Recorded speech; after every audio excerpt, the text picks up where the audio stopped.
And that is the most teenage boy quote I have ever read. Why would I make my bed? My mom just does it for me anyway.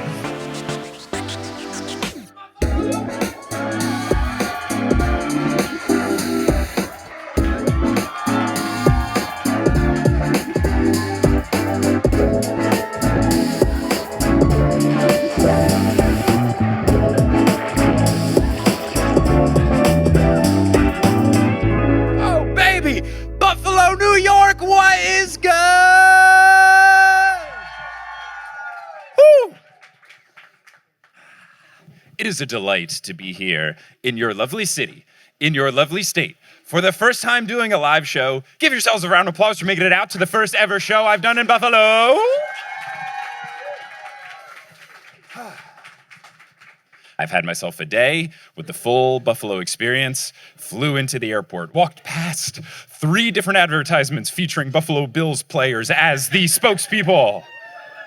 And then, of course, had to get some buffalo wings for lunch. I went to Duff's, which I've heard is one of the correct choices. Cool. I've gotten the whole deep lore about how Anchor Bar is slipping in there. So I got all caught up to speed on that and had some Duff's. And one bite in, I was like, oh, that's why they're named after the They were really good. I completely understand. So had myself a time there, and now we're gonna have ourselves a time tonight because we've got 2 incredible acts ready for you. We've got some TNO, we've got some Potterless, so let's get right into the good stuff. Obviously for the TNO portion, I'm not gonna be doing it alone. I'm always joined by a guest, and we've got a very special guest for you tonight, so make some noise for tonight's guest. You've heard him on the pod, you've seen him doing incredible interviews and more. Give it up for Liam Crowley!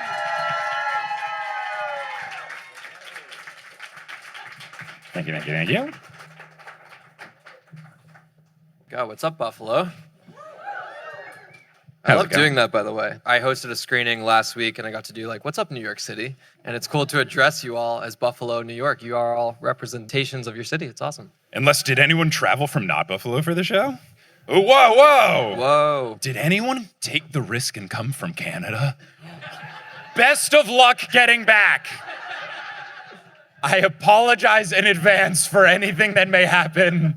I admire your dedication because, oh my God.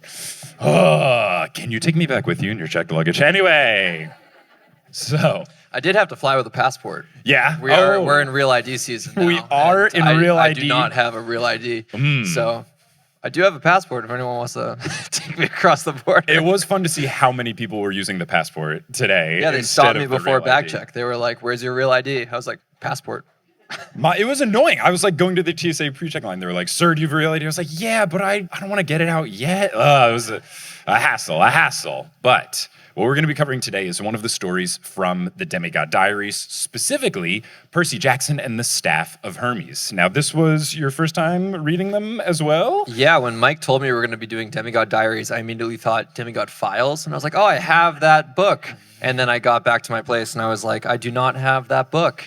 And yeah, it was really cool diving into this for the first time because I'm a diehard Percy Jackson fan. I grew up on these books. I read Battle of Labyrinth and Last Olympian when they came out. It was my first real, I don't want to say adult book series because it's very much young adult. Sure. But in elementary school, there's a victory in closing that first 300 plus page book. Yeah. It was my first franchise. And so whenever I get to go back and revisit a story or read a story for the first time that takes place during the events of books that I first read when I was 7 years old. It's really special and super nostalgic. So yeah. This was a fun one. Cool. Well, I'm glad the stories are fun. I think we should get right into it to make sure that we have enough time to give this story its due because it is fun and goofy and there's a lot going on. So this one starts, and with the title of Percy Jackson and the Staff of Hermes, I'm always trying to get in the thing where I'm predicting what's happening. And I was like, I wonder if staff will be a play on words, and it will actually be people that work for Hermes. And I got really excited because when you open it, there's pictures in the book, and the picture is of someone who I didn't think was Hermes in a UPS looking outfit in front of a truck that says Hermes Express on it. I was like, oh my gosh, have I absolutely nailed this? And soon we will learn that it is about the physical staff of Hermes. But what I didn't realize until I started reading, is that we finally get the return of a first-person Percy Jackson narration, which I haven't had since the 5th book in the PJO series, which was wild to return to. It's funny because Mike is reading, for the first time. Where are you now, Mark of Athena? I'm on like chapter 10 or 11 of Mark of Athena. Because like all of us who are now reading the Percy Jackson college essay books, we're like, we've been back in the first-person perspective for 2 years now. But yeah, no, it is anytime, it still is fresh. Like after reading the 2 that Rick came out with so far in this new college trilogy, anytime you still get to go back into that I perspective, it's different and it's fun. Yeah, and if anyone here or listening was worried that that's a spoiler, that is not. I knew that information about this. You would expect the books titled Percy Jackson are told through the first-person perspective. Yeah, and also I knew like the timeline of it in the college thing, so like, I'm just making sure no one on Reddit's like, Liam ruined it by saying one sentence. I know the rules. I've been here before. Yeah, we've installed the trapdoor. You're familiar. So, I was stoked to have this back. Narrator Percy opens with, quote, Annabeth and I were relaxing on the Great Lawn in Central Park when she ambushed me with a question. You forgot, didn't you? First off, love the Great Lawn. Play softball on the Great Lawn. If anyone goes to Central Park, it's a great lawn. But the second thing with this question of you forgot, didn't you? I immediately thought, okay, in my notes I wrote, quote, gonna be something silly like their 1-month anniversary. And nailed it in one. Absolutely. Percy, like anyone would in this situation, regardless of if this is your if anyone says this sentence to you, asks you this question, you go into panic mode. Otherwise, you will have far more calm bones than I. But he goes into panic mode, and he finds it funny that they have gone to literal hell and back, but he's like, oh man, I've made my new girlfriend sad, and this is the worst thing I've ever experienced, which is so cute. It's so cute. He feels like he brought everything right for their picnic, including Annabeth's favorite olive pizza. And as an olive pizza fan, that makes me feel very seen because I feel like olive pizza is usually used as like a default gross pizza option. So for it to be her favorite makes me very happy. I had the opposite reaction, unfortunately. I'm like, any good couple, any good pairing, I think it's perfect that we have an olive lover and an olive hater. Kelly despises olives. You'll get a pizza sometimes, like a plain pizza, and they'll have one olive on it, and that's too much for me. So when we have, I just in my head, I'm like, every pepperoni spot is just an olive, and I'm like, man, I'm not having a slice. I love it. I'm definitely more of a black olive than green olive guy, and I think if you're getting olives on pizza, I don't think I've ever seen green olives on pizza, and if it's there, I'm worried about that pizza, but I feel seen, and I liked it. So what Annabeth does is she rolls her eyes and says that it's September 18th. She asks what happened exactly 1 month ago. And I just wrote in my notes, ha ha ha, because I was right, guessing that it was their 1 month. I mean, if it was going to be anything, it was either their 1 month or their 2 month anniversary, because I think that's as far as they lasted. Though Annabeth and Percy disagree on how long they've dated in the Heroes of Olympus books. Like, one of them says 2 months and one of them says 4 months. It has to be different than what they established in this book because that is too much anxiety for your birthday and your relationship anniversary to be on the same day. Or is it the easiest thing to remember? Like, as someone who got married on Leap Day, I'm never forgetting. It's so easy. That's fair. But like every year on his birthday, he has the stress of co-planning an anniversary thing. Yeah. And on your birthday, you want to just kind of kick back and hopefully your people come to you. So that line did stick out to me because I'm like, there's no way. Too much good on one day is like, it's overwhelming. You need to spread the wealth. Yeah, it's like if you have a birthday near Christmas or whatever, like it can get blended in. 2 weeks before Christmas every year. This counts for your birthday and Christmas. And the worst. Like, what the hell? There's someone in my family who has a December birthday, and we always distinctly are like, you get 2 different gifts. Like, because I'm sure you always get combo gifts. So Percy answers that 1 month ago was his birthday. And though that is true, that is the incorrect answer. Narrator Percy says, quote, it didn't help my concentration that Annabeth looked so good today. She was wearing her regular orange camp t-shirt and shorts, but her tan arms and legs seemed to glow in the sunlight. Her blonde hair swept over her shoulders. Around her neck hung a leather cord with colorful beads from our demigod training camp, Camp Half-Blood. Her storm gray eyes were as dazzling as ever. I just wish that their fierce look wasn't directed at me. Now, my first thought is that she has to be wearing her Camp Half-Blood shirt, but the mist has to be making it say Camp Regular Person, because she's doing her thing of wearing the Camp Half-Blood shirt in public. But I do think it's funny that this started with like, oh, it doesn't help that she looks so good today. She was wearing what she always wears. He does caveat it, but I just found it pretty funny. So Percy's racking his brain, and finally Annabeth says, our first kiss, Seaweed Brain, it's our 1 month anniversary. And that is not their first kiss. They kissed in Battle of the Labyrinth, right? Didn't they kiss in book 4? Yeah, okay. I guess it's their first, like, big, grand, romantic kiss, but, like, there was a first kiss in book 4. I was there, I read it. So maybe she counts that one as not a proper one. Percy then says, well, yeah, but he thinks in his head. He said out loud, well, yeah, he thinks inside, do people really celebrate stuff like that? And I gotta agree with you, Percy Jackson, but also, you are a teenager, and when you are a teenager, you definitely celebrate month anniversaries. It's silly, but you have to do it because you're 15, and what else are you gonna do? So Percy puts forth that the picnic that they're on right now is for the anniversary, yeah? And Annabeth says that the picnic is great, but Percy promised a special dinner, and she's not demanding it, but she was looking forward to it because Percy specifically said that he had something planned. So I think Annabeth handled this quite well. She very much kind of lets him down easy of like, I'm not trying to be demanding, but like you did say that something cool was gonna happen, so I'm excited to see like what the cool thing is. So yeah. I get it. It's also endearing because like, you know, where this story takes place, you want them to have moments like that before we kick off with Lost Hero, because you know there's going to be so much separation. So with the knowledge of what happens in the future, like of course you're rooting for something to happen, and you know over the trajectory we get that special something. Yeah, and I feel like I had said at some point in the books that I want just like a story about Percy and Annabeth having a cute little rom-com thing, and I guess this is the closest that we get. So the narrator Percy says, quote, I could hear hopefulness in her voice but also doubt. She was waiting for me to admit the obvious. I'd forgotten. I was toast. I was boyfriend roadkill. Narrator Percy assures us that him forgetting doesn't mean he doesn't care about her. He's loved this past month. He just simply cannot recall when he made this promise. And he's all ready to confess when he then sees the Hermes Express truck pull up. At first, because of his dyslexia, he thought it read hernias are us, which would have been an interesting business. But then Hermes himself steps out of the truck, got the UPS getup and all, but he's wearing cleats, which I thought was an interesting decision. I don't know, I've never had to drive a car or a truck in cleats, but that sounds challenging. That's like a trend that's happening right now, you know? Really? People are wearing cleats like just for fashion. And one of my friends in New York who plays soccer in his free time is like, this is so disrespectful. Because he's like, these are meant for the turf and turf only. Have people seen that?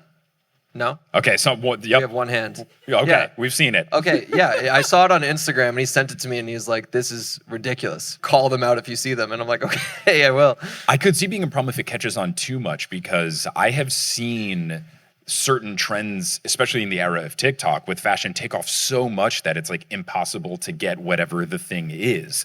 Like I know there were particular Adidas shoes and particular Nike shoes that like used to be just like normal, easily attainable shoes. And then according to trends, they were like these shoes to get. And like my mom was in town and we were walking past the Adidas store and she was like, oh, let me pop in. And I waited outside with the baby. And then my parents came out and they were like, the racks were empty. And I was like, what? Like we're at the Adidas store on Fifth Avenue. Like that's the biggest, it's the flagship store. So like, I don't know. I could see if you were a soccer player being mad that like your soccer cleats are now out of stock. It's like when I needed to get podcasting equipment during COVID, when everybody was making 2 episodes of a podcast and then going, oh wait, it's actually hard. And I needed to like get a new microphone stand. And I was like, they're all gonna get returned in 3 months. Like I'm a real podcaster. Let me get my thing. Let me show my membership card to, I don't know, number of hours I've uploaded to RSS feeds. Please, I need a stand. Anyway. Oh, one other thing to add. Yeah, of course. Has anyone had a hernia here? No, I asked because I had a bad one and I didn't know what it was for the longest time. And it feels like your like abdomen is like wrangling. And so like when I read that line, I was like PTSD. So if anyone's ever struggled with that, that was not funny, Rick.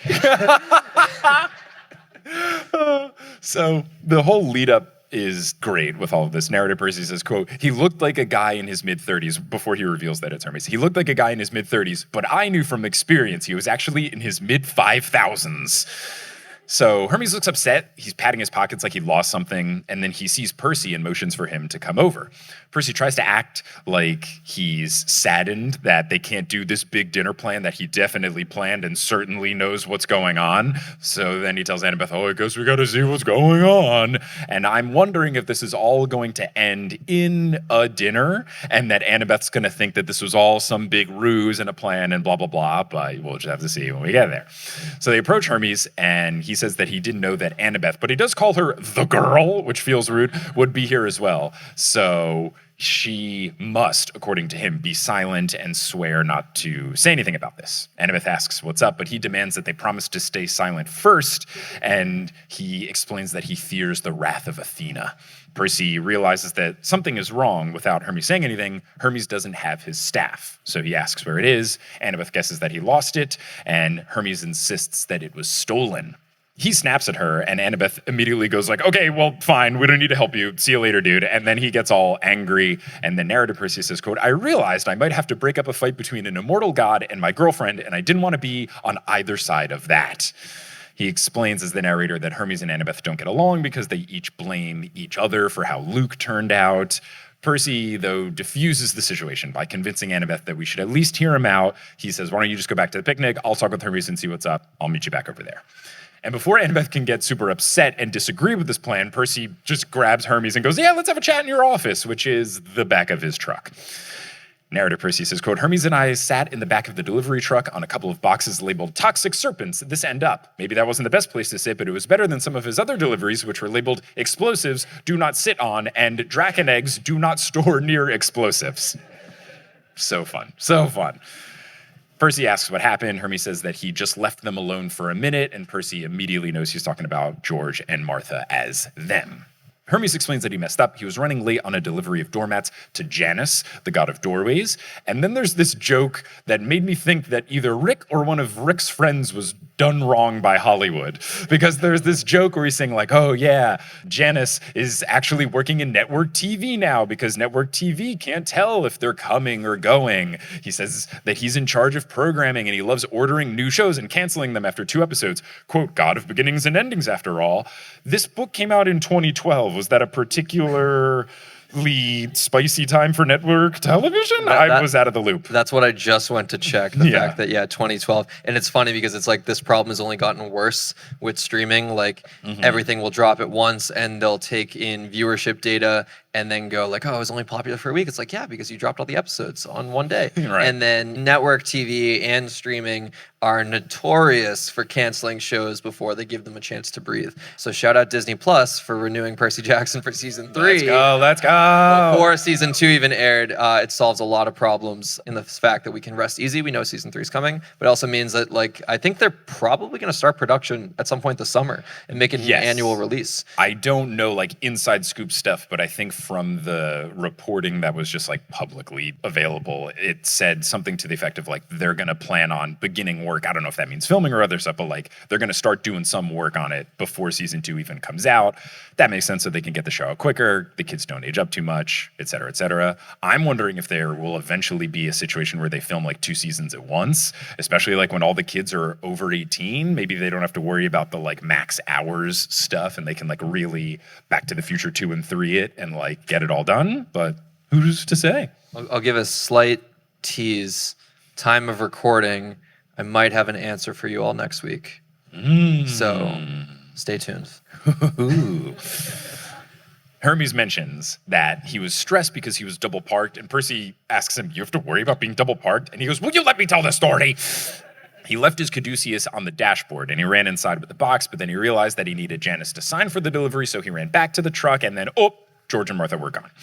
Hermes already has an idea of who took the staff. Caucus? C-A-C-U-S, I believe, is how it's pronounced. I'll talk to Dr. Moy about it. But he says that he saw it on the security cameras, which makes me think that this is not actually what happened. So like, this bad thing has happened. And I know who did it. My initial thought was just like, Like I've done enough mystery novels and stuff on meddling adults where I'm like, it's never the first person you meet, unless it's a 1976 episode of Scooby-Doo. Then it's always the first person that you meet.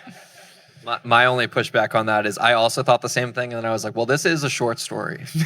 And we have 13 or so pages to figure out who did it. So it would only make sense that our primary lead happens as soon as possible. And I guess we get like kind of a little bit of it, but we'll see as it goes. So Percy repeats caucus, and the narrator Percy says, I had years of practice looking dumb when people threw out Greek names I didn't know. It's a skill of mine. Annabeth keeps telling me to read a book of Greek myths, but I don't see the need. It's easier just to have folks explain stuff. And that is the most teenage boy quote I have ever read.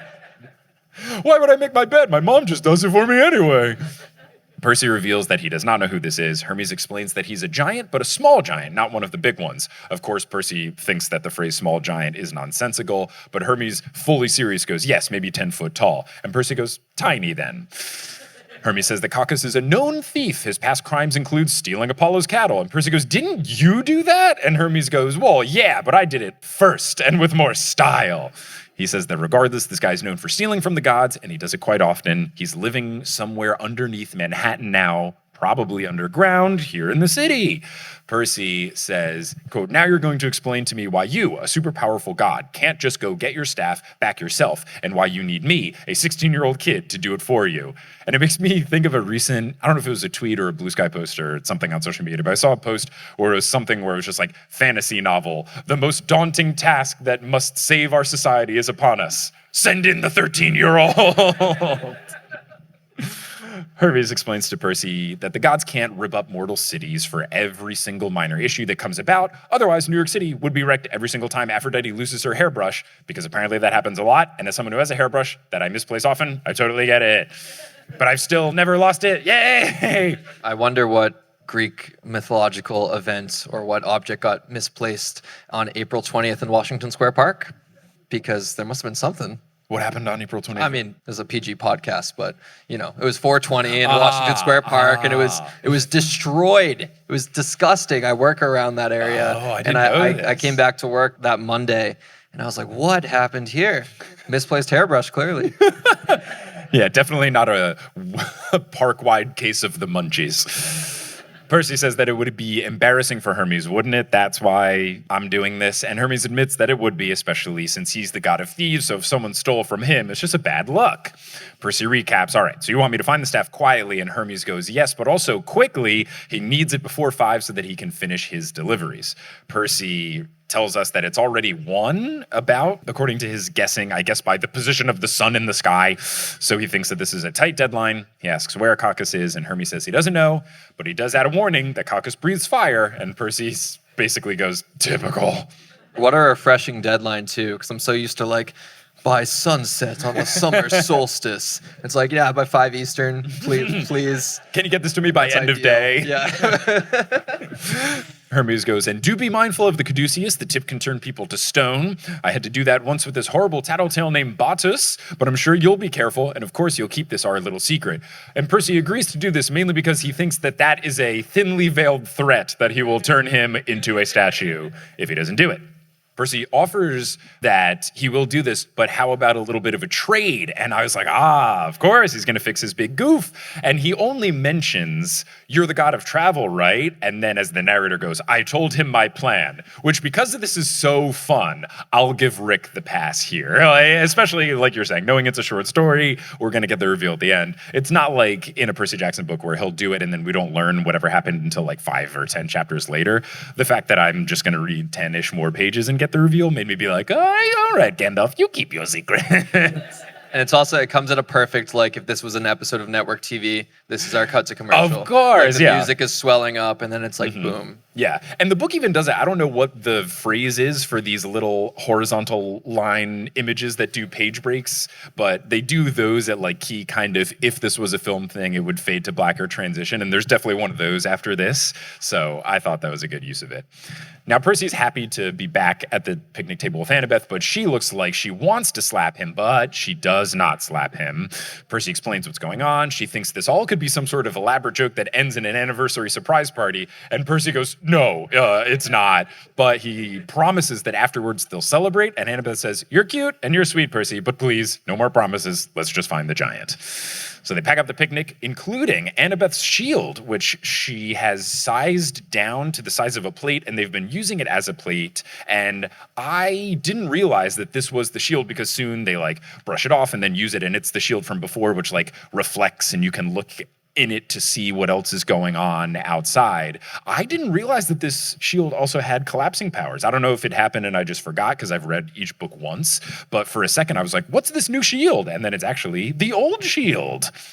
Yeah, I can't think of a time specifically that it changed like that, but like I'm just kind of every time any weapon or like object of defense changes like that, like we're so used to, you know, the Riptide pen and everything. Yeah. So yeah, it didn't catch me by surprise, but yeah, now that you mention it, I don't think I can recall a specific time. Right, like I wasn't surprised that it could do it because we even have like the Tyson shield watch and stuff, but I just didn't remember Annabeth having this in particular, so I thought it was fun. So they scan around for Caucus, which Percy thinks may not work because he's supposed to be underground, and the shield, which shows them images of outdoors, only does it of like things that are outside.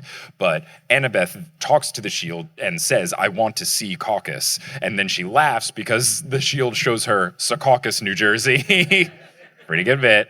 And then Annabeth is more specific, basically saying like, "I would like to see the giant whose name is Caucus," you know, basically treating it like it's a genie. And then the image turns into an image of the Highline, a very fun park in New York that I would highly recommend people go to. It's a fun thing you can walk through. It's great.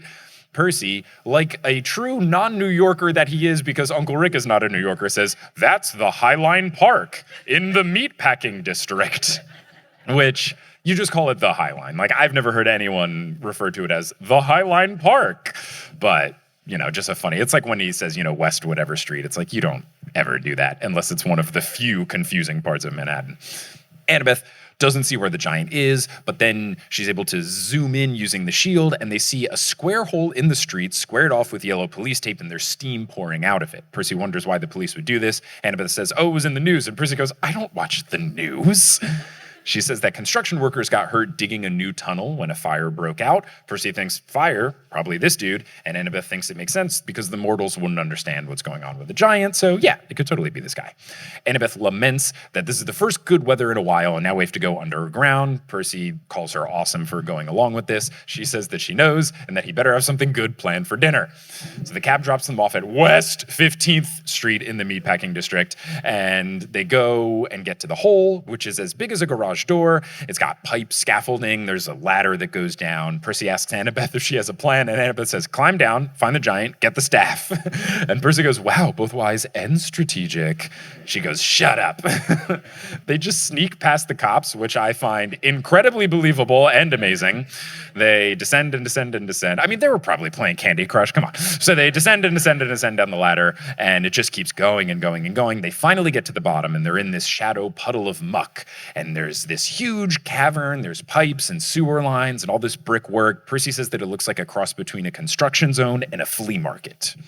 Scattered around the cave are crates and toolboxes and timber and stacks of pipe and steel and all this other stuff. There's even a bulldozer in there. There's cars that seem like they were stolen from the surface, not that they're like deteriorated or anything. There's a row of cow carcasses, like it's in the freezer of Rocky, but they don't look very fresh, like they're ready for butchering, but they look like they're past their expiration date. And the narrator Percy says, quote, "It was almost enough to make me turn vegetarian, except for the pesky fact that I love cheeseburgers."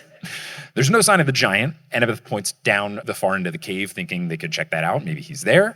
And Percy asks, how did all this stuff get down here? Annabeth doesn't like the vibes. She thinks that maybe some of the bigger things were brought down in pieces and then assembled. She's pretty sure that's how the subway system was made. And then when they look further at the bulldozer, it doesn't look like it's in good condition. So it feels like it was stolen. Maybe something nefarious truly is up. This reminds me of, anyone watch Loki? Marvel fans out here, it's like the Void, you know? It's like the junkyard of all these like objects from past movies, except some of them are fairly new. But yeah, it's like a cool concept that I feel like could be played around with much more beyond this story. To give another Marvel reference, I remember Hawkeye, one of the early episodes, they were like auctioning off objects from like, oh, this is from the Battle of New York. Like there's really cool things you can do with like, I would love to see a story where it's like a flea market an ethical flea market, Sure. not one that's underground in the subway, with just like trinkets from past books, like little things like that. I think are really cool, and it helps with universe building. And then like for diehard fans like us, like any excuse for Easter eggs is just like the best thing ever. Yeah, for sure. It's always a fun time. So it's very quiet down there. They're super deep underground. It's very creepy. Percy doesn't like being this far underground because it gives him the same sort of heebie-jeebie feeling that Grover gets when he can smell the monsters. And then they get to the middle of the cave and they hear someone go, breakfast. And obviously it's the giant. Narrator Percy says, quote, how ugly was he? Let's put it this way. Secaucus, New Jersey was a lot nicer looking than Caucus, the giant.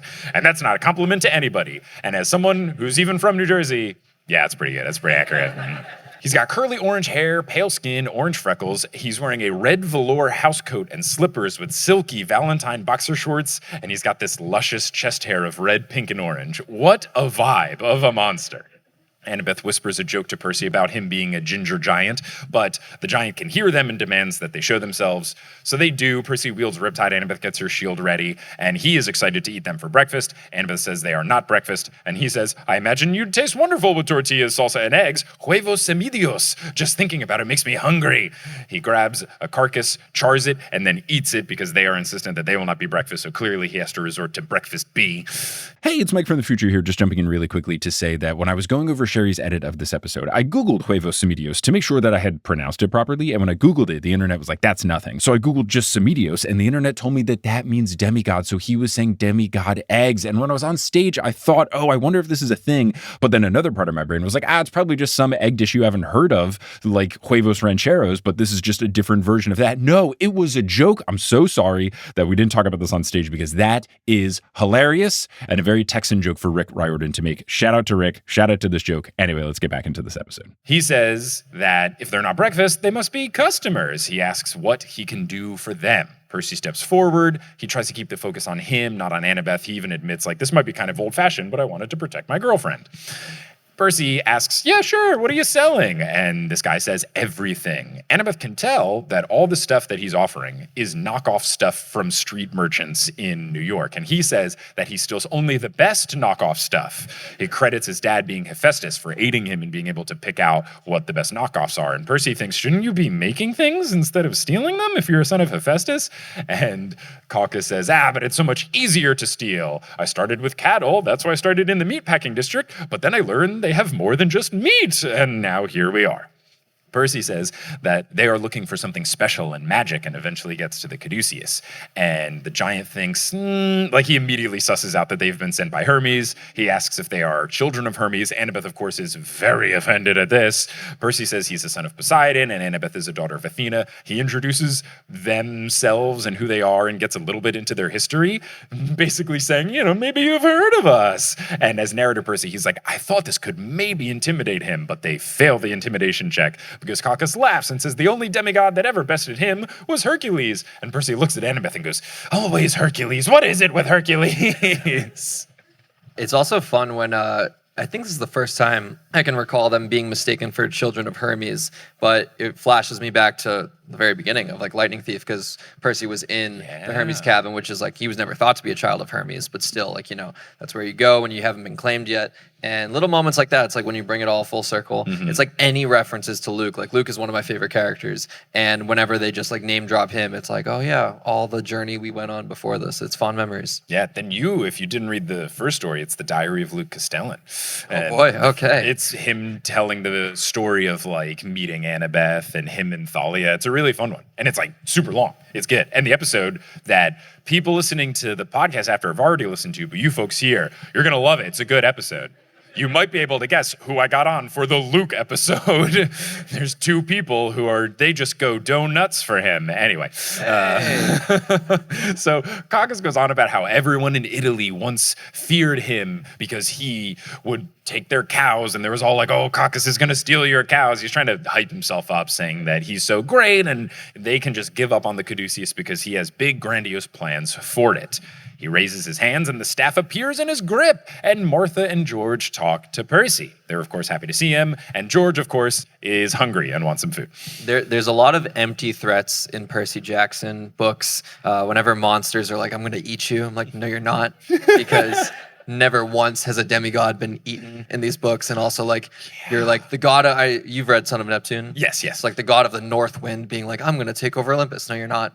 You're a D-list god. Like, it's just not going to happen. However, the threat of stealing cattle, as someone who is Irish, and my dad grew up on a farm, and he's the oldest of 10.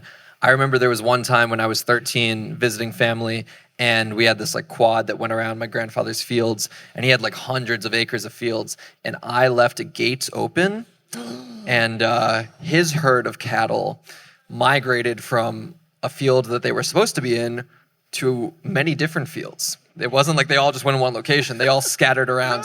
And I had to go back and explain, I'm 13. I don't know how to herd cattle. Can we get some people to bring the cattle back to the right place? Unfortunately, they cooperated. But yeah, Caucus being like, I'll steal your cattle. I firsthand am like, that is, it's like the meme of like when you tell the robbers, take anything, and they genuinely start taking your air fryer. I'm like, that hurts. That's a threat if I've heard one.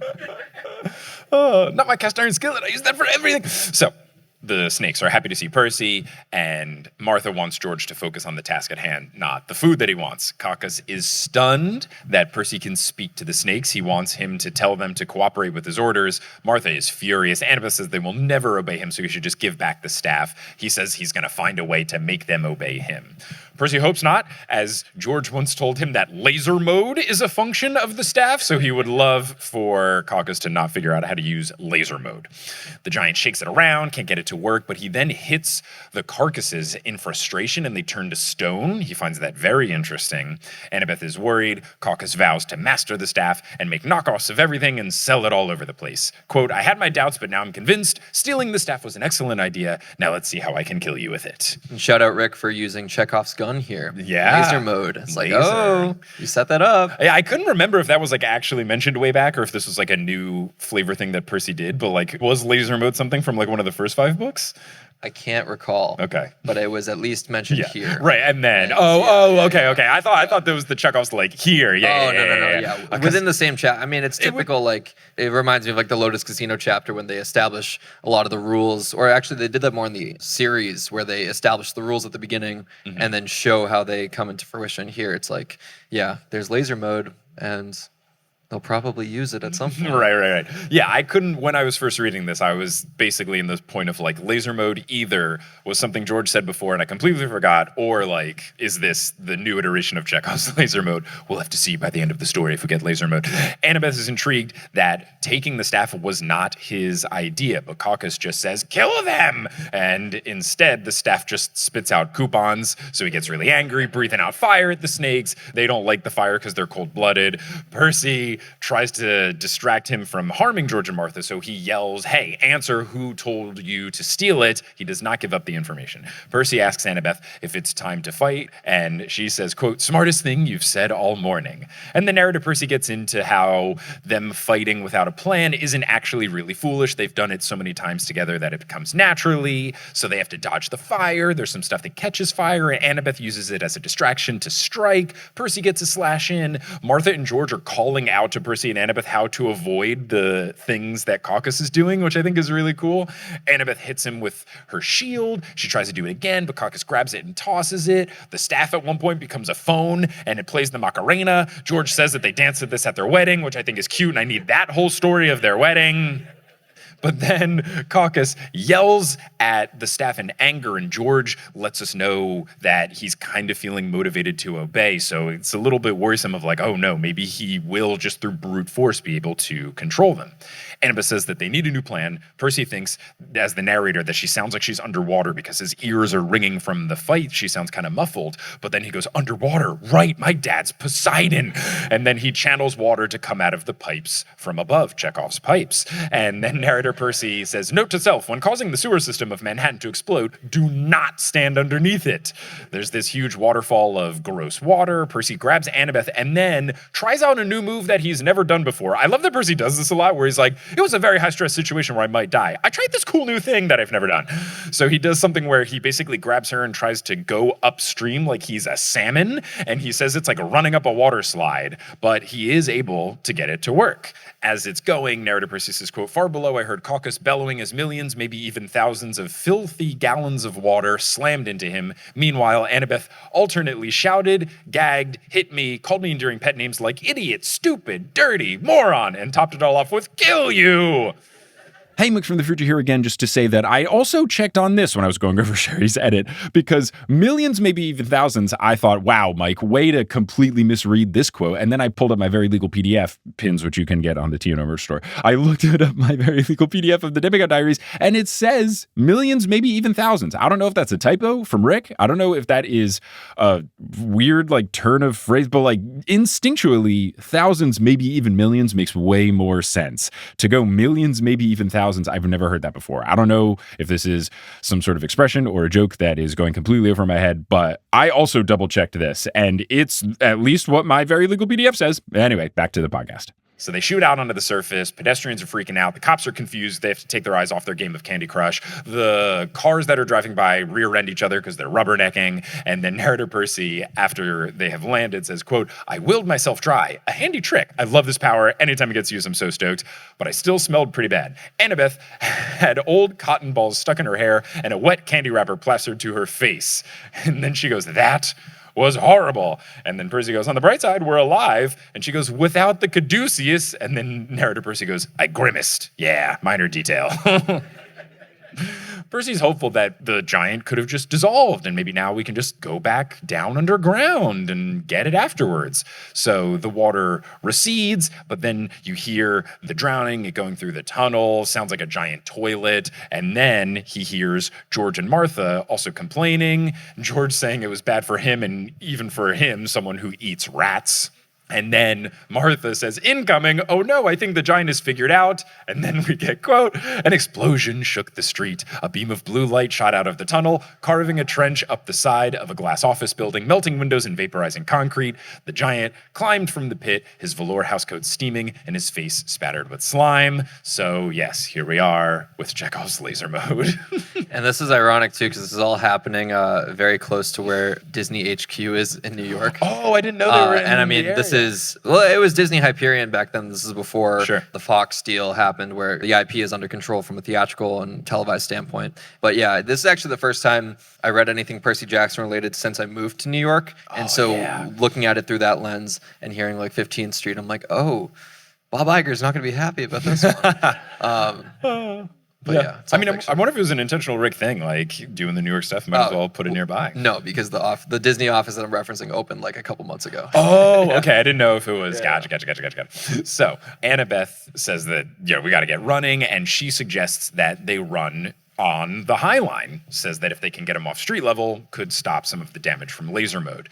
So he's still firing the laser. They run for the stairs. They're hearing sirens in the distance, screams, all this other stuff. Percy has no idea what the mortals think that this looks like using the mist. So they get up. Percy's trying to get his bearings. And he said that normally, they could just enjoy the nice views and everything, but we're in a more high-stress situation than a casual stroll down the Highline. And he does mention that the Highline is thankfully empty. He says that, quote, maybe because it was a workday, or maybe because the visitors were smart and ran when they heard the explosions. I would think it's that, because the Highline is usually, you'll get enough tourists in this part of New York doing the Highline that, like, it's very rarely empty. So I would think people screamed and found the nearest exit. So then below they hear Caucus roaring and yelling and cursing, and at the same time trying to make deals with mortals to buy some stuff, which is great. He has this whole thing where like he's mad that the Rolexes got wet, so now he's trying to sell mildly damped Rolexes. So Percy's looking around trying to see if he can find anything that can help him fight, but all he sees are benches, walkways, plants, which accurate. He says he wishes that there was a child of Demeter with us, because like, yeah, the Highline is cool. They have a bunch of like plants that would have been native to New York if it wasn't mostly all, city and concrete and stuff. So it's actually a really cool park. And it was made out of what used to be like a rail line that went above the city, and now you get to walk. It's a cool park. They're not paying me to say this. They also don't charge admission, so I don't know, but it's cool. The Highline's cool. It's cool. He asks Annabeth, for a bright idea. She says that she's working on it, and then narrator Percy goes a little bit hubba hubba on Annabeth, saying that she's beautiful in combat, and he says he knows that's ridiculous, even though they just got out of a big sewage waterfall, but her eyes are sparkling, well, and her face is shining like a goddess's, and he says, believe me, I've seen goddesses.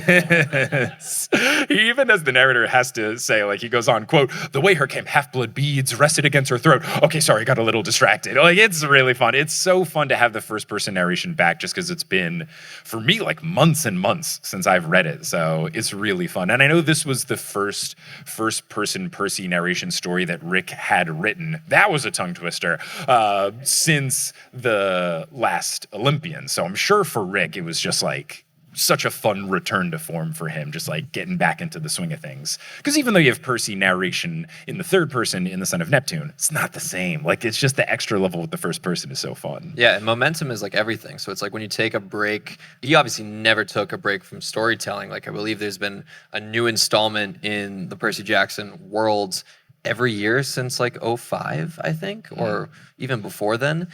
The point is, he's been writing these books forever. But yeah, when you shift perspectives like that, sometimes it can be like jarring to go back and like, is it like riding a bike, or are you still rusty? And I interviewed Rick a couple times, and I asked him about this for the first book in the college trilogy, and he said it's like shorthand at this point. It's just like, you know, he's so in the psyche of Percy, they're almost like kind of one and the same in the sense of like their humor and the way they just process thoughts and stuff like that. So I'm sure this was not anything that was jarring. It was honestly probably like a welcome break. I wonder if that's why this story exists. Yeah. Because it's like, you know, you're writing in all these different perspectives, third person for so long, splitting your brain between sometimes 7 different characters at a time in the heroes books, that it's like maybe this story literally only exists to like go back to something that's familiar. Yeah, I could see it. It's fun because in this book, you also have the Luke one, which is a first-person narration, but like he does have a distinct enough vibe. So it's not like he just has one sort of voice for first-person narration, teenage boy demigod. Like the Luke narration feels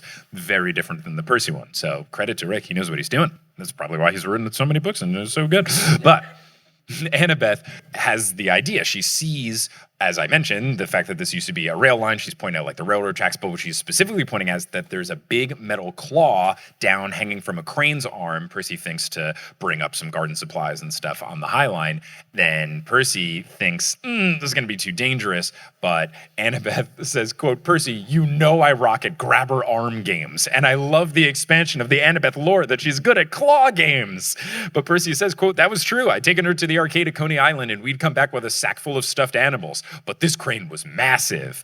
But she says she's going to be fine. She says she's supervised bigger equipment on Mount Olympus. And I was like, oh, right. She helped rebuild all of Olympus. Narrator Percy says, quote, my girlfriend, sophomore honor student, demigod, and oh yeah, head architect for redesigning the Palace of the Gods on Mount Olympus in her spare time. And that's such a fun way for Percy to reveal this information to someone who may not have read the previous books. Like, the easy thing would have been, Annabeth, after we saved the world, blah, blah, blah. But like, he just does it in this cool, fun, sassy way that still gets you the information. Rick is cooking. I love it. It's great. So the plan is to lure him over, keep him occupied, then she's going to grab him. Percy is being sassy about this. She tells him, come on, just get to it. Caucus is screaming, death, as he storms up the steps onto the Highline. He sees them, and he's going to get at them. Annabeth runs. She gets to the crane. She's trying to get it all work. She goes out of Percy's sight, so Percy raises his sword, gets ready to face off against Caucus, and Percy calls out to George and Martha, and he asks for them to please change out of laser mode. Martha says that they're trying. George says that his tummy hurts, and then Percy's realizing, okay, I'm gonna maybe have to hide, so he backs away. Caucus follows after him, seems like he's trapped. Caucus asks if he has any last words. Percy says, help, yikes, ouch, how are those? Oh, and Hermes is a way better salesman than you. I'm so glad Trash Talk Percy Jackson was still there, because when he started with this, I was like, Percy Jackson not oh, he's saving the trash talk for the end. Okay. So Caucus gets ready to fire into laser mode. The crane is not moving, so Percy's worried that this isn't going to work. Caucus pulls the trigger for firing, but, quote, suddenly the Caduceus changed form. The giant tried to zap me with a credit card swiping machine, but the only thing that came out was a paper receipt. And then George goes, oh yeah, one for the snakes. Caucus is mad. He throws the staff down. He's all angry. Percy gets back to his feet, and then Caucus now has his back to the crane, and the claw is right above his head. So Percy knows, okay, great. But the crane's not moving. Caucus is still looking like he wants to destroy him. And he is super duper upset at Percy because Percy also has snatched the staff. Like, he had run after it because Caucus had thrown it in disgust, and Percy grabbed it in his classic, like, roll under the bigger guy's legs move. So he's very upset right then and there. And Caucus, even though he's upset, says, quote, "It doesn't matter. You can't use the staff either. I'll simply kill you with my bare hands." I'm like, yeah, this dude's 10 feet tall. So, like, yeah, I think he's still quite scary. But then the crane shifts and it moves almost silently. And then Percy, as the narrator says, quote, "I realized there were mirrors fixed alongside the side of the arm, like rearview mirrors to guide the operator. And reflected in one of those mirrors were Annabeth's gray eyes." And then it begins to drop. So Percy smiles at Caucus and says, "Actually, Caucus, I have another secret weapon." And then he goes, "Another weapon? I will steal it. I will copy it and sell the knockoffs for a profit. What is this secret weapon?" And Percy says, "Her name is Annabeth, and she's one of a kind." And then the claw drops, it hits him in the head, knocks him out, and while he's knocked out, Annabeth is able to grasp the claw around him, lift him up. He, of course, is screaming, wants to be put down. He's squirming around. But then Annabeth swings it back and forth, gaining up some momentum. And then Percy, since this dude is so large, is afraid that the crane might tip. But Annabeth is perfectly controlling this thing. She swings it and then launches him, like, perfectly. He goes sailing over the rooftops, over the Chelsea piers, and he's going towards the Hudson River. And then Percy says, "George, Martha, do you think you could manage laser mode just one more for me?" And George goes, "With pleasure."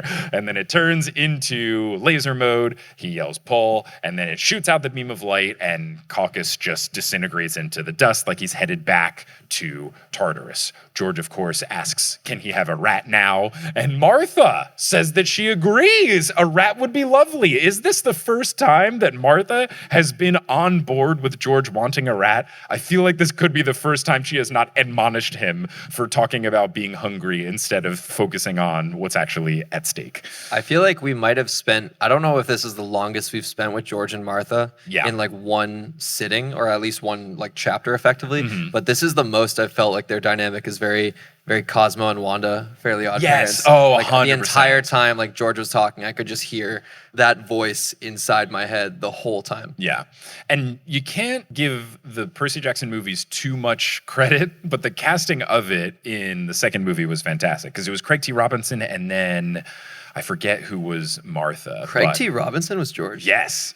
That's great. Wow. It was good. So I know Nathan Fillion was Hermes. Yeah, like there's some of the he carries the bit of the movie that he's in. Like there's some good stuff in the second movie, and then it goes downhill so fast, so fast. So then they realize it's almost 5, so they got to get back to Hermes. So they're trying to go through as quickly as they can. They get to, of course, the Atlas statue at Rockefeller Center. Once they said that was the meeting point, I was like, oh my goodness, of course.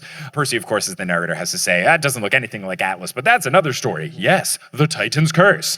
So Hermes is happy to see them. He was just about to give up, and Percy gives over the caduceus. He's happy that they are back. Then Hermes thanks Percy. Annabeth clears her throat, and then Hermes goes, oh yes, and you too, girl. I just have time to finish my deliveries. But what happened with Caucus? So they tell him the story of Percy Jackson and the staff of Hermes. And then Hermes thinks it's funny that Caucus wanted to cut the gods' communication lines. He thinks it's ironic considering Zeus has been threatening, and then his voice trails off. And I was like, aha, I know what's going on because I've begun to read the sequel series. But it's interesting now that we're getting like the preview of this rather than it being done. It's something that's been teed up. Obviously, by the time this book comes out, since it's between 2 and 3, we know what's up. But I think it's fun for Rick to kind of like plant a little prequel, not necessarily a retcon, but more of like a, hey, this is how it started. So I thought it was fun, Rick playing around with the timeline a little bit. Yeah, I have 2 things to jump off of there.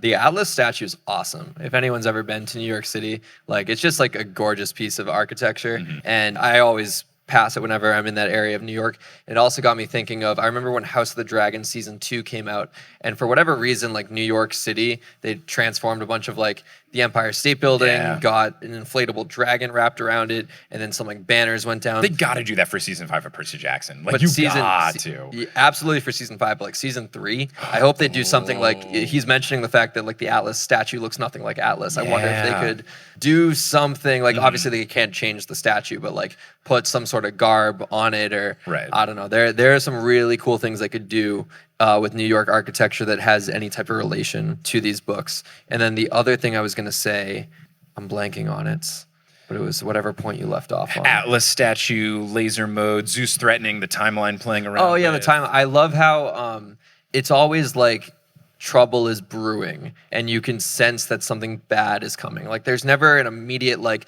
we don't enter any big Percy Jackson related storyline, at least the ones that, you know, span 5 books of like, oh, there's an attack and now we're deep into battle. It's always like we've heard of this prophecy, we're getting close. Like the fact that the whole when he says, you know, to jump ahead a little bit here of like I might not see you for a very long time. The fact that the gods are already aware of things are at play and they can't get specifically involved in all the ways they could to squash it immediately. So they're kind of setting up their chessboard now.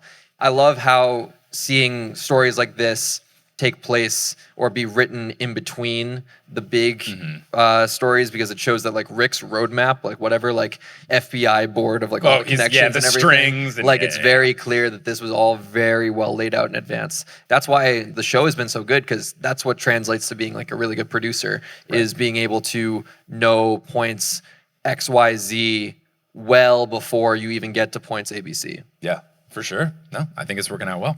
So then I'm glad Percy like tries to stay on top of the task, asks Hermes if he has any idea what Caucus meant about the other enemies or who would want to steal the caduceus. And Hermes fidgets, making me think that he knows, but he just gives this vague answer of like, oh, it could be any number of enemies. We gods do have many. So at this point I was thinking like, okay, he might know about Gia. It could be something like that, especially because this guy's lair was underground. Like that feels right. And Hermes just doesn't want to say it. So he really tries to like move things along where he's like, oh, at any rate, well done. Okay, I got a bit going, blah, blah, blah, blah, blah. And then Percy reminds him about the reward. And Annabeth is like, oh, reward? And Percy says, it's our 1-month anniversary. Surely you didn't forget. Oh, Percy, Percy. She like does a thing where she like is about to say something and then doesn't say anything. And Percy is very proud because he doesn't often leave her speechless. So he wants to savor this moment. And then Hermes goes, okay, right, yes, your reward. And he says, quote, I think we'll have to start with new clothes. Manhattan sewage, not a look you can pull off. Then the rest should be easy. God of travel at your service. Annabeth wants to know what's going on. Percy says it's a special surprise. I did promise.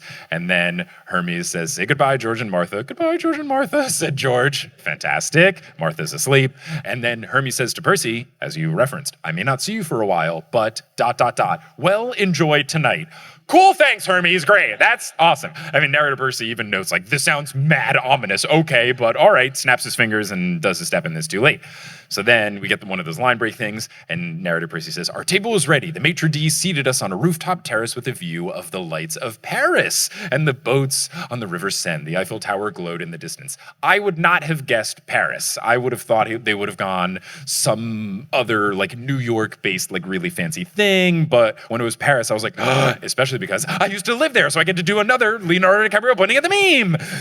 Percy lets us know that he's wearing a suit, and he was like, this never happens, oh my gosh. But then he sees Annabeth and says that she looks stunning. Quote, she wore a dark green sleeveless dress that showed off her long blonde hair and her slim athletic figure. Her camp necklace had been replaced by a string of gray pearls that matched her eyes. So then the waiter brings over fresh baked bread and cheese and sparkling water, and then a Coke with ice for Percy. And he even says, because I'm a barbarian. And then they dine on this food. Percy can't even pronounce a lot of it, but it all tastes great. And then about a half an hour passes, and then Annabeth finally just tells Percy that this is incredible. And he says, oh, only the best for you. And you thought I forgot. She goes, you did forget, Seaweed Brain.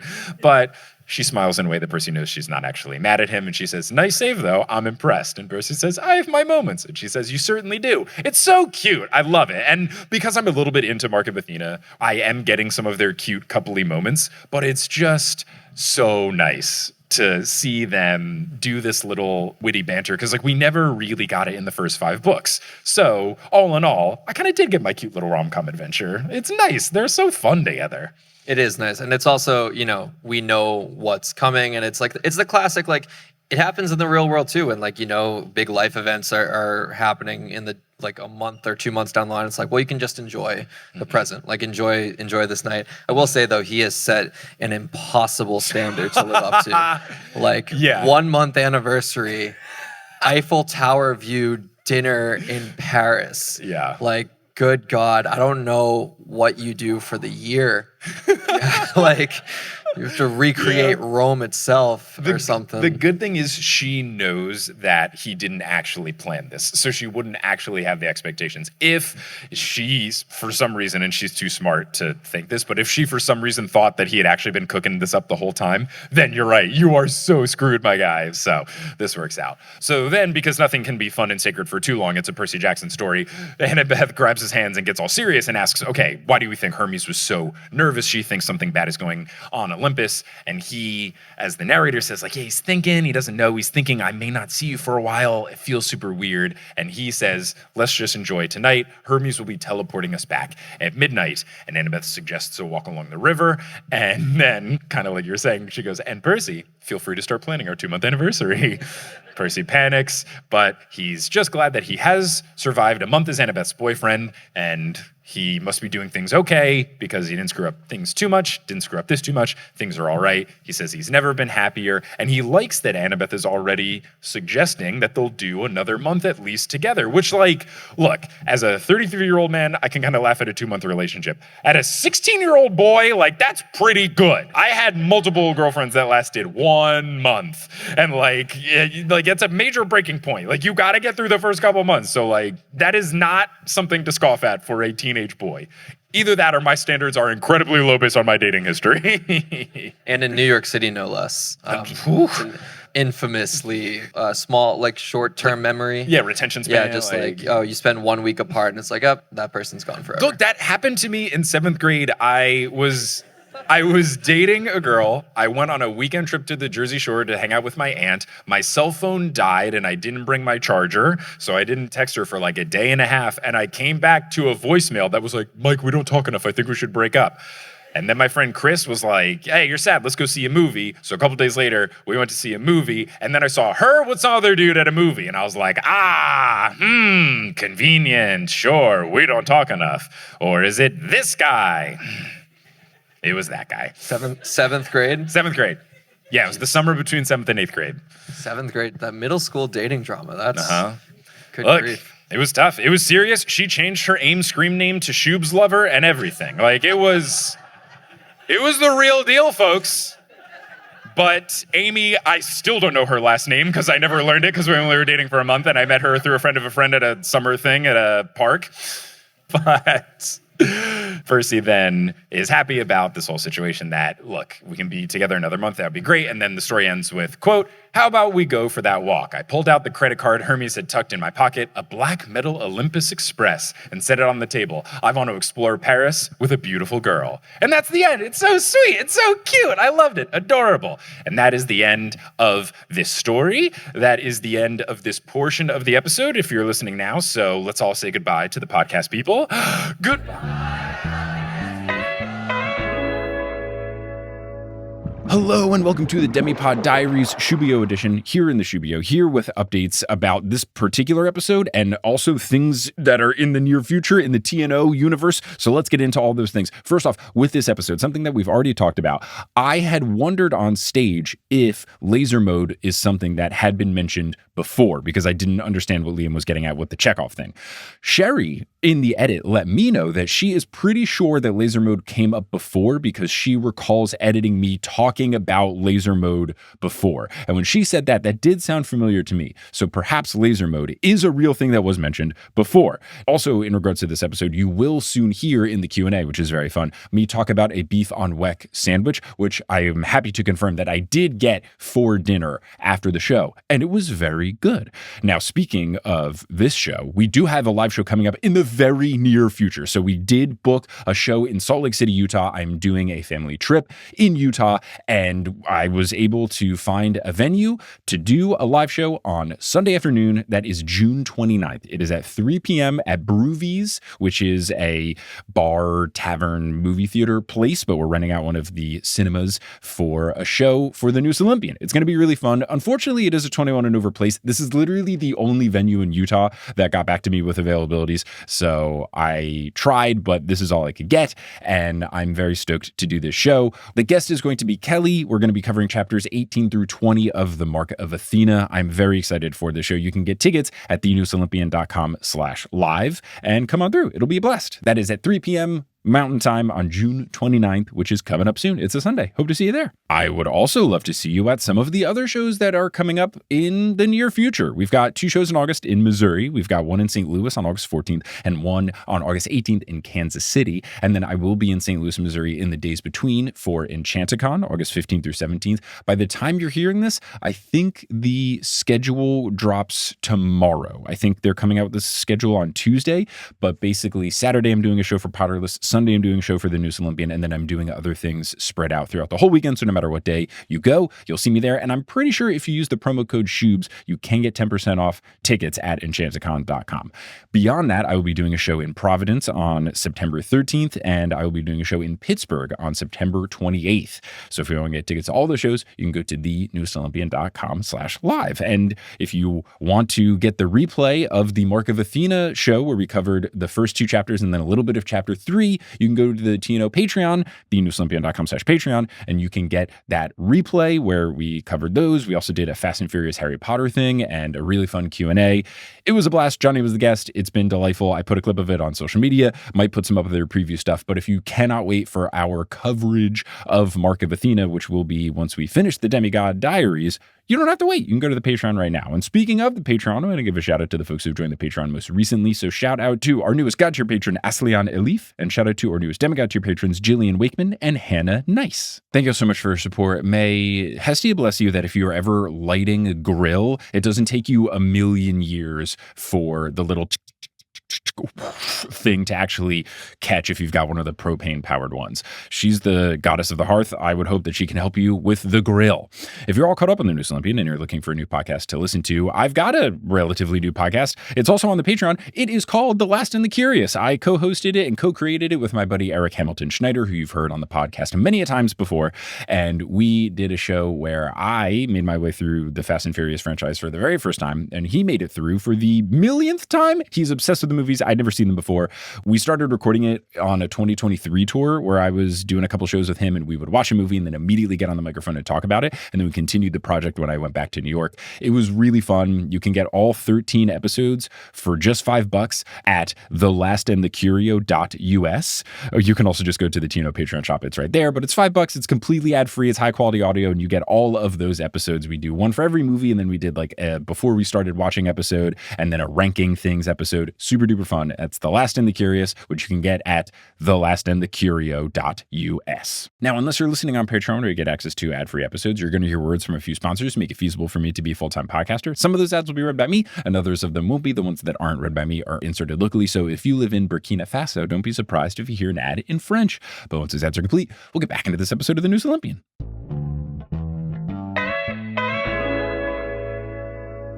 All right, we got time for like a little bit of questions, maybe like 10 minutes because we're like already a little bit over time, but we'll keep it going and we'll do some Q&A. So here we've got for Q&A. This first one is from Katie, subject line, Buffalo, let's go. What's good? Nice narwhal shirt. Here's my question. Assign our PJO friends as regional dishes/cities. Buffalo wings, garbage plates, which I know is a Rochester thing. I have Google image searched it and it looks like the worst and best thing at the same time. Skyline chili, Chicago dogs, etc. Buffalo wings just feels like classic American, so I want to give it to like Jason Grace, just like straight up, boom. Garbage plates. It's a little mix of everything. Is there a PJO character that's like a little mix of everything? I usually say Annabeth for these kinds of answers, but I feel bad making her the garbage plate. I'd say Leo. Ooh, yeah. Especially with his magical tool belt that has everything. Yeah. Okay. And then what makes Skyline chili Skyline chili? It's like spaghetti with chili on top? That sounds not good. So maybe that's Octavian. And then a Chicago dog, what defines it as a Chicago dog versus a different? No ketchup. Ooh. Who would not like ketchup? I could see Percy not liking it because he's like, oh, that's a vegetable. Gross. Ew. Okay, so Percy Chicago dog. Great. Alrighty. This one is from Kristen. Hi from Canada. Good luck.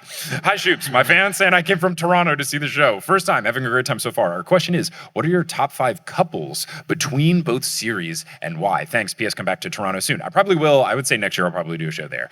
So you won't have to risk the border. Let's see, top 5 couples between both series. That's tough. And feel free to chime in for couples that you like. I mean, Percy and Annabeth is great. I don't know about some of the future stuff that happens. Selena and Beckendorf, number 1. That's my favorite. Yeah. I mean, that got some groans. Well, I mean, That's she's crazy. responsible for his death. So, like, how good of a girlfriend was she? Yeah, but don't they...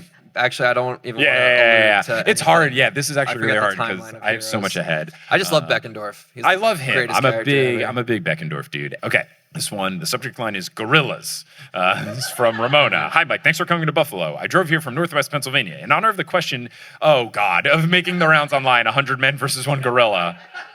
Obviously, 100 demigods could defeat 1 gorilla, but could 1 demigod defeat 100 gorillas? Who would be best, and how would they do it? Ooh.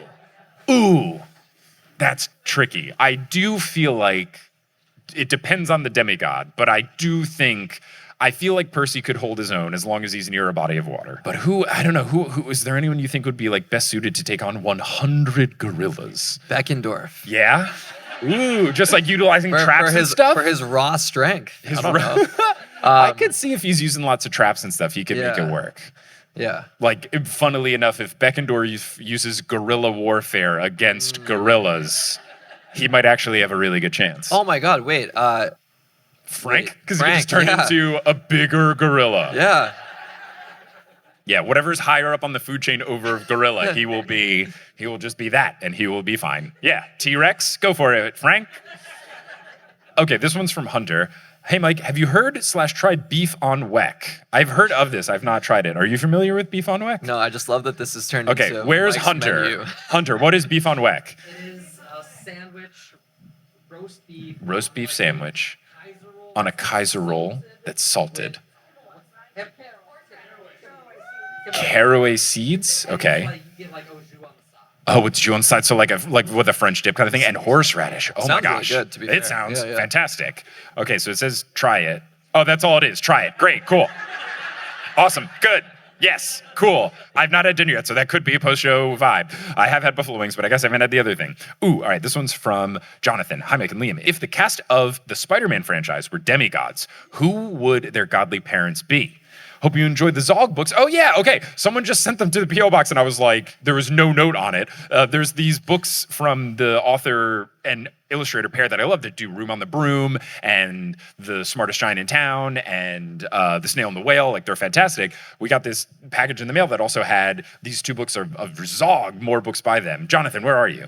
Thank you so much. Oh my God, they're amazing. And like some of these books are like very emotional. And for the Zog books, I was reading them like, okay, they're like kind of silly and fun. I don't want to spoil it in case you get Zog for yourself or your children. They're great. But there's Zog and then a sequel of Zog. I won't even say the title because it gives away the plot twist of the first one. But I was reading, I was like, okay, this is fun, whatever. And then the last page broke me. And I got all choked up. And then I read the sequel and I was like, surely the sequel won't break me. It broke me at the penultimate page. They're great. They're awesome. I'm loving them. Thank you so much. Okay. But yes, so the question. When you say the cast, do you mean the actors or just like the characters? Okay, the characters. So we got Spider-Man characters. We'll end the show on this because this I think is super fun and like right up your wheelhouse. So we've got Spider-Man characters that are being sorted into demigod cabins. Peter Parker, Spider-Man has always given me Percy Jackson vibes. I just feel like not necessarily because of the ocean, but because of the personality. He feels like a Poseidon camper, but I don't know if you have a different read. Yeah, I was going to say definitely similar personality-wise, but especially like the trash-talking midnight and all that. Of course. I would say for a Spider-Man-esque character, Hermes feels most appropriate. Ooh, okay. And it's hard because it's like you Traveling, associate Hermes with being the father of Luke, but I think if we just look at Hermes as like the messenger god, Right. doing all the travel, feels appropriate for I like Peter that. Parker. I like that. Okay. And then let's see some other folks. It's hard because there's like so many different interpretations of a lot of the different ones. But like Ned feels like a Hephaestus kid. Like he's most often the like man in the chair kind of guy. And that gives me like Leo Hephaestus I can Cabin see 9 vibes. I like that one. This is obviously we're spanning all of Spider-Man here. So Yeah. Harry Osborn, I would say Apollo, specifically because of the relationship Apollo has with his father Zeus. Harry's relationship with his like biological father, or I guess in this case his stepfather, Sure, being yeah. Norman Osborn, is a very kind of Apollo Zeus dynamic. That's really fun. Yeah. I like that a lot. I'm trying to think of like some of the other like Black Cat. I don't know if it's just because of the black. Persephone. Oh, I like that one. yeah, Yeah, that's yeah, really good. yeah. That's really good. That makes a lot of sense. And then I'm trying to think of other Mary Jane, like- I would say like Demeter. Yeah. I think. Okay. Yeah, I could also see her being an Aphrodite as well, just of like the charm speak in the sense of like the power of a good go get 'em tiger, just like really motivates him. That's really a good motivates shout. him That's a into good shout. battle. And then any other, I'm trying to think of like if he's got like like people on his squad that. Oh, Miles Morales. Okay, yeah, Miles Morales. Ooh, I mean, he's got the spunk, but he's got. Maybe Miles is a really good fit for Hermes as well. Like you still got a little bit of the like messenger god. Like Hermes feels very like New Yorker-y, especially with like getting around town. But also, is there something about could he sneakily be in the Hades cabin? Because I know something, especially from Hades, the video game, that like invisibility is a big thing for Hades, and Miles famously can turn invisible, especially with like Venom Strike 2. Like he feels, I really like Miles as a Hades cabin. We need to have someone from the big three because we don't have any Zeus, Poseidon, or Hades right now. Yeah, except we said kind of like Percy or Poseidon, Spider-Man kind of. So yeah, I like that as the choice there. Sweet, Yeah. cool. Alrighty, well that has been real quick. Yeah. Eddie Brock, Ares. Oh, that's Pretty, perfect. yeah. That is perfect. And that is our show. Thank you all so much for coming to the show. Really appreciate it.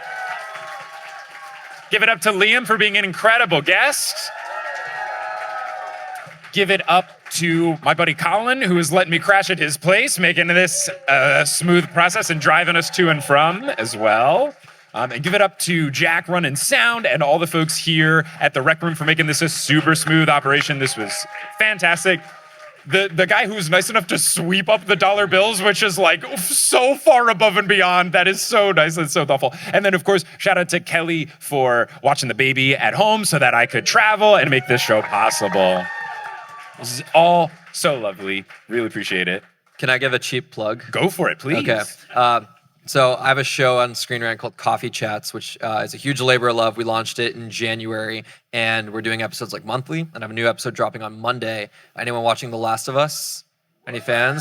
Okay, Gabriel Luna is on Monday. A lot of work goes into that show, way beyond just me. I host it, I produce it, but we have editors, coordinators, producers. So many people put a lot of time and effort into it. So I always want to make sure I shout it out whenever I do something like this. So if you're really enjoying Last of Us, Sunday's episode's great. I saw like this week's episode and last week's episode early, and Gabriel has a very like great analysis on all stuff that's happened. So if you're a fan of Last of Us, if you're a fan of Gabriel Luna, it would mean a lot to me if you check that out when it drops on Monday. It'll be on Screen Rant's YouTube channel, and then I'll be posting it all over my socials as well, which is at Liam T. Crowley. So again, cheap plug, but again, I want to make sure it's a show. Like I want to keep doing it, and we're in an engagement business at the end of the day. So if you want, Percy Jackson cast members on it one day, please support the show. Thumbs up, comment, all that good stuff. So, and thank you for letting me shout that out. Of course.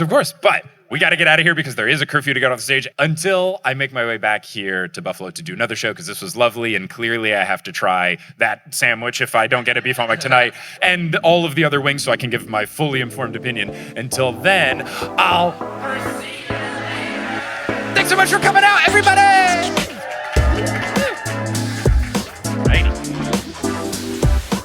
Hello! Thank you so much for listening to this episode of The Newest Olympian. This podcast is created, hosted, and produced by me, Mike Schubert. I also run the social media and the website. Our editor is Sherry Guo. The music is by Bettina Campamatis and Brandon Grugel, and the art is by Jessica E. Boyd.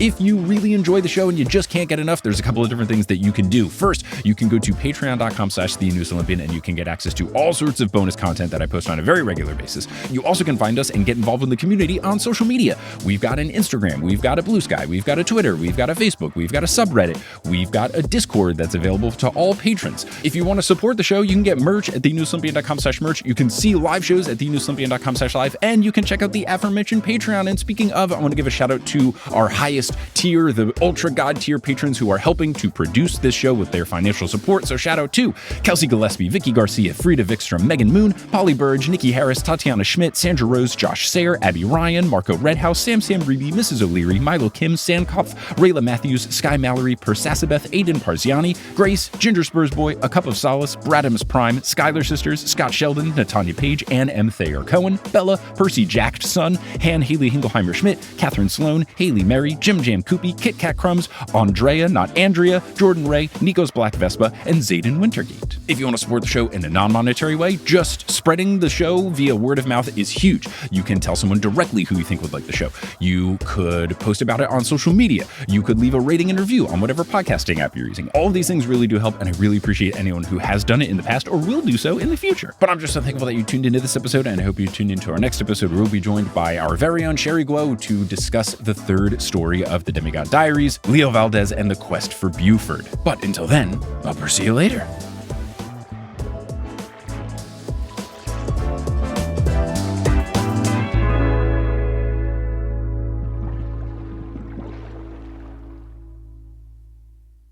Hey everyone, how's it going? It's me, ASMR Mix. So I think I still have some voice memo stuff from my trip in Switzerland to be the ASMR Mix segment. So that will be the ASMR Mix segment for this episode.